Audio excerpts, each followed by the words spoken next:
শুভ নববর্ষ। নববর্ষ মানে জাতির পিতা বঙ্গবন্ধু শেখ মুজিবুর রহমান।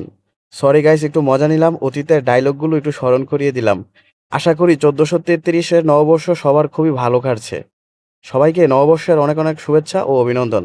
বাঙালির জাতিগত উৎসবগুলোর মধ্যে পহেলা বৈশাখ অন্যতম। জাতি ধর্ম বর্ণ নির্বিশেষে সবাই পহেলা বৈশাখ উদযাপন করে থাকে। যদিও ইসলাম ধর্মের সাথে পহেলা বৈশাখ তথা বাংলা নববর্ষের একটা বিপরীত সম্পর্ক রয়েছে, তারপরেও অসাম্প্রদায়িক বাঙালিরা বাংলা নববর্ষ উদযাপনে মুখিয়ে থাকে। এটা আমাদের অসাম্প্রদায়িক বাংলাদেশের একটি প্রতিচ্ছবি। ধর্মীয় দিক থেকে আমাদের প্রধান দুইটি ধর্মীয় উৎসব ঈদুল ফিতর ও ঈদুল আজহা থেকেও এই পহেলা বৈশাখ তথা নববর্ষে মানুষ বেশি আনন্দ পায় এবং বেশি উদযাপন করে। জানি না আপনারা কেউ আমার এই কথার সাথে একমত হবেন কিনা, তবে আমাদের ধর্মীয় উৎসবগুলোতে শহরমুখী মানুষগুলো গ্রামে গিয়ে ঈদ উদযাপন করায় ঢাকা শহর ফাঁকা হয়ে যায়। তবে বাংলা নববর্ষ বাঙালির প্রাণের উৎসব। ধর্ম বর্ণ নির্বিশেষে ছোট বড় সবাই একসাথে এই নববর্ষ উদযাপন করে থাকে। বাঙালির প্রতিটি জাতীয় উৎসবে ঢাকা বিশ্ববিদ্যালয় পায় নতুন মাত্রা।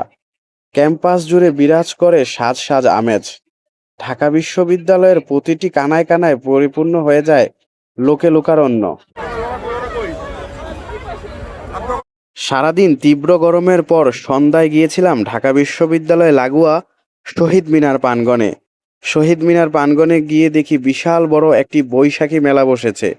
বৈশাখ মানেই মেলা, আর মেলা মানেই বৈশাখ। আমরা বাঙালিরা অনেক আনন্দমুখর এবং উৎসব প্রিয় মানুষ। আমরা আমাদের প্রতিটি উৎসবকে আনন্দের সাথে উদযাপন করে নতুন মাত্রা দেই।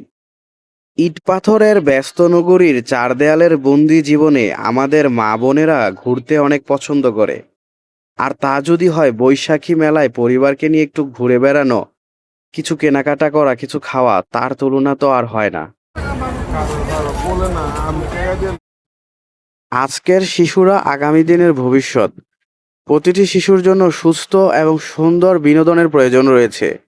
আজকের বৈশাখী মেলায় উপস্থিত ছিল নৌকাদোল, নাগরদোলা এবং মিনি ট্রেন। শিশুরা তাদের পিতামাতার সাথে ঘুরতে এসে খুবই আনন্দ এবং মজা পেয়েছে। আধুনিকতার মিশেলে ইংরেজি নববর্ষ উদযাপনের পাশাপাশি বাংলা নববর্ষ উদযাপনের ফলে আজকের শিশুদের কাছে বাঙালির ঐতিহ্যবাহী এই নববর্ষের ইতিহাস তুলে ধরা যাচ্ছে। এতে করে যুগ যুগ ধরে বাংলার ইতিহাস আমাদের বুকে ধারণ হয়ে থাকবে। সবাইকে অনেক অনেক ধন্যবাদ। আবার দেখা হবে অন্য কোনো ভিডিওতে। এই পর্যন্ত সবাই ভালো থাকবেন।